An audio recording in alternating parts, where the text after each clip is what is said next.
Това е един ужасен, трагичен инцидент за Враца, но смятам, че това е проблем и за България, защото подобни битови инциденти с леки пътно-транспортни происшествия, с леки спречквания се случват всеки ден, навсякъде. И не смятам, че начина с агресия, с бой, побоища е начинът, по който трябва да решаваме проблемите си. Това показва колко ниско е паднал прага на търпимост и на разбиране. И ако продължаваме по същия начин, сами ще се затрием. Аз смятам, че това е недопустимо в години, когато има демографски проблем, когато намаляваме, обезлюдяваме, да се убиваме сами по този начин е нелепо и недопустимо.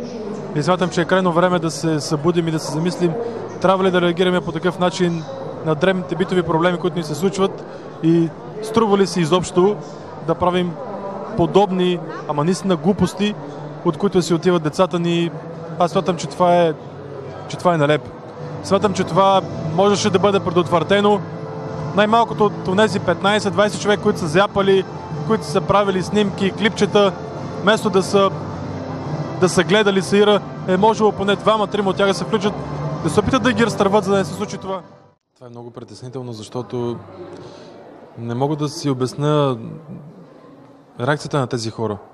Защото това може да е някой близък, някой роднина, някой от децата на тези, които са гледали.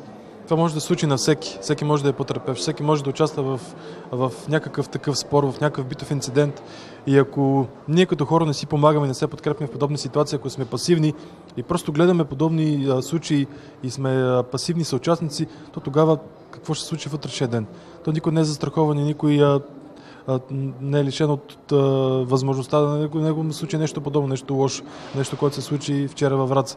Така че моят призив към всички, които се замислят, коментират ситуацията, да си зададат въпрос на себе си как те реагират в подобна ситуация и биха ли си намесили, ако утрешния ден видят на улицата как деца се бият, как спорят или как някого го нападат, дали ще реагират и ще се намесят. Защото е много лесно да коментираме, да критикуваме, важно обаче как реагираме в подобни ситуации, защото това показва дали наистина сме се променили, сме станали истинско гражданско общество или чакаме някой друг да ни свърши работата.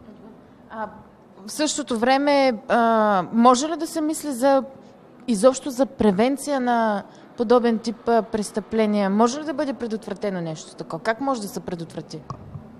Аз смятам, че може да се предотврати с много по-активна работа с пълнолетните е трудно. Но аз смятам, че децата ни още не са загубени. Нищо, че някои песимисти казват, че там е най-зле положението и може би и да се прави.